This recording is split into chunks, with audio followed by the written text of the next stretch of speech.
that when you have a balanced modulator, you're really multiplying in the you're really multiplying directly in the analog domain, and if I add a filter to it, I can make single sideband, and you discover you can suddenly do that, but it's not. But the constraints on you aren't the way they are when you and I were trying to do this with crystal filters and all the rest of it. Suddenly, you're liberated, but the grey cells are dealing with a whole different set of problems. So it sounds as if it's more complicated, but in principle at least, it actually isn't, which is really hard to come to terms with. I mean, the thing that I'd say, I might be speaking for the silent majority here, I mean, I'm 73, right? I spent my entire life with a soldering iron. I've never written a line of code in my life. And there may be a huge barrier there. You know, can't I talk tomorrow? I will. Because I'm going to Absolutely, talk that's why I'm about here. wiring, and I'm going to talk about Yeah. hardware modules, but I'm going to do it all in software. Right. But, you know, is there this unspoken word that old guys like me are terrified of trying to do coding? To some extent, I think though that was the success of what we've done, because we had the nuts and bolts down at this level, but we also realised the importance of wrapping it in a GUI so everybody can use it. And that creates a community that drives and creates more, both at the nuts and bolts level and the GUI level. So I think that's quite important to have a platform which everybody wants to use. But it's difficult to sit down on a committee to decide it. Well, as I said, it took F5OEO to say, this is what we're doing it on. And yeah, that's good. Let's Once you open source something, the block diagram yeah. that describes what you understand, know and love, and have always known and loved and fully understand, that block diagram, you just transpose that onto the computer screen, link it together the way you would, and it falls out the other end. GNU Radio is coding free at the top level. You just bolted together boxes the way you would on the bench. And it runs on Windows 10, of course. yes. That much I understand. Beyond that, I'm lost.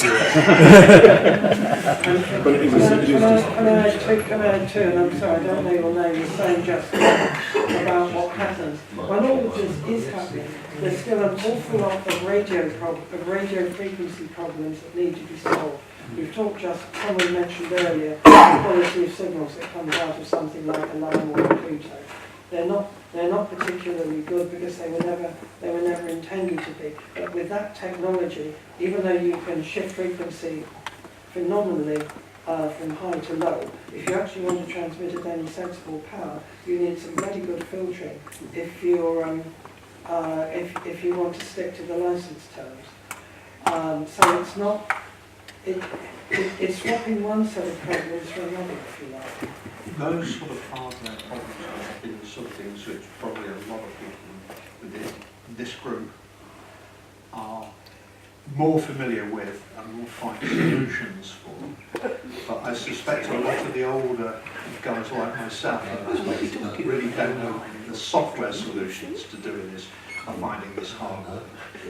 But we've got a number of people who do seem to know it and seem to be able to do something with it. We've got to bring those together, but I think we still need to know what it is that we're trying to do. And although we've had all this discussion, I haven't seen a particular target yet that we should be maybe aiming at. Something like the ports down interface, or a reference plate, something like that, where you have a very simple menu. For voice? For voice, yes. And data? And data, yeah. Something similar to that, that's really done, really boxed. Anybody got any other solutions? Not video, not voice, not data, what else could there be? See that Everything. What? It's just slow speed data. Would BATC be happy for us to take the... Yeah, yeah, I mean, BATC would be happy to. I mean, it's on Git. Yeah. I mean, we'd need to get Dave GKQ's buy-in, but there's no reason why you couldn't take the foundations and the GUI and the work that's been done there. Okay, there's somebody over here trying to...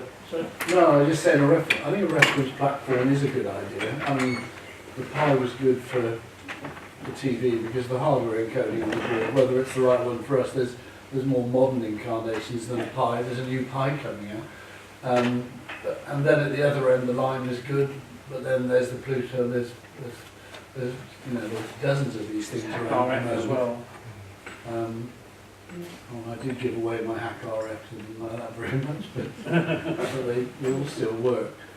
But to some extent, standardising on GNU radio, Is the reference, right? That's a good point. it takes out that problem, because I've got my RTL, I've got my Line, and Pluto all work on GNU radio, so you can really just choose whichever you like best. It's invisible from the software point of view to some extent. No, is that something that No, it just needs one person to really, No, so it's on GitHub. That could be on the back of the moon, as far as I'm concerned. it is, as far as I'm concerned, it is. So basically, the way modern developments have done is all the code is, all the open source ones, they're put on this thing called GitHub. Everybody puts their code up there, and so anybody can use it and branch it and take verifications. Using and branching. All sorts of But on the other hand, you see, 95% of the Portsdown users don't know about GitHub because they don't need to. Because we even go to the limit, the ends of selling an SD card with it programmed, so you just stick it in the. That works for those. So you've got all. But on the other hand, there are people like Heather who go to GitHub and say, "Well, I could do this." And Dave says, "Oh yeah, that's a good idea. I'll incorporate that." So your SD card next week includes Heather's code. Sam, I'm going to take out shares in SD card producers. Sam, if I could make an observation, Brian and the chap sitting next to me were both talking about a reference design, and effectively, if I understand, my understanding of the Portsdown is that essentially it is a reference design. There are some variations on it, but essentially it's a if you put all of this together, it just works. And I think for a lot of people, myself included, then if the microwave group were to somehow sponsor a reference design, it may or may not take off, but at least people will be learning from it. And if it does take off, then there's a nucleus, and it will build its own success. Okay. Yeah. Certainly, following up on what JW, bless him, says, the money's there in our account to be able to finance doing something like this. And it seems to me that it's a sensible use of some of the money that we've got. We've sponsored beacons and that, and it's not got, we still haven't spent much of it. Yes, Brian? Just coming back on that point, the reference design with bits that you take out, when you go out portable, somebody commented earlier, you end up with wires and computers and heaven knows what.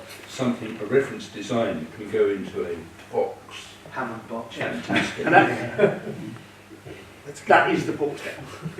And that's one of the prerequisites. To do it, it needs to be standalone. One box with a touch screen.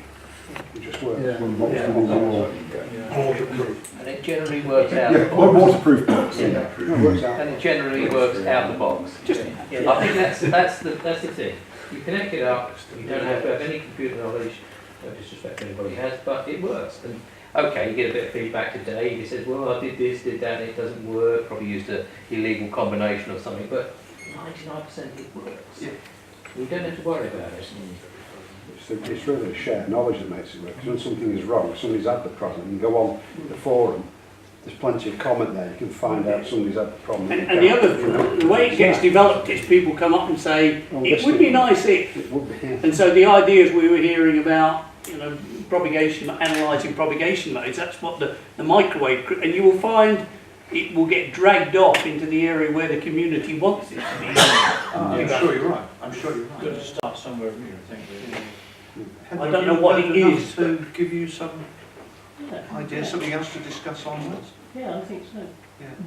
Does everyone use the reflector? I don't yet, but I probably should be. From the microwave reflector. Yeah. Yeah. So we can have general discussion going on there. Okay, folks. Unless there's anybody who's got anything particular else they want to add to it. Okay, thank you very much indeed. I think it's been useful. I'm sure it's useful. SDRs to find If we have this again next year, maybe we'll have long before then something to report. I would hope so. The gestation period for this sort of stuff could be anything from a few months to a few years, and I hope it doesn't take that long. Can I ask a couple of questions just Sure. generally for the audience? One of the big criticisms of SDRs is that they don't have buttons. The reason why iPhone and Getters and people like that sell a lot of very expensive radios is because they add buttons to SDRs. Do people feel the need for buttons? Do you want to tune with buttons? Yeah. Yes. Yeah. Not a touch screen and a slider. As long as it's not a mouse tuning, I'm That's the question. Is it a tuning knob or is it a Griffin knob, which is a rotation With a push button. The Griffin mouse. Yes. Push button. But if you've got a touch screen, you can just do that. Yeah, so that's my question. Is it a touch screen or mouse? It's so easy to just plug in a USB knob.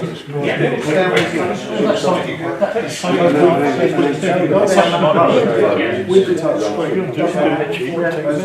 lock and buttons on the side, bake on it, yeah. Who wants a knob? I want one.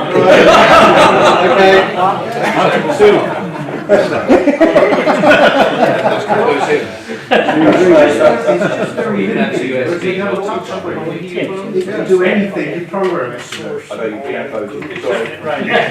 I think the only thing against touchscreen is, of course, that in inclement weather and or whatever, it's not necessarily the best way, but it's convenient without any doubt. We use these things in anywhere, wherever you are. When any of you guys see my postings on the reflector and you see the number of typos that are in there, it's because of this bloody software keyboard. And doing so because we're predicting. It has to work like an angle signature.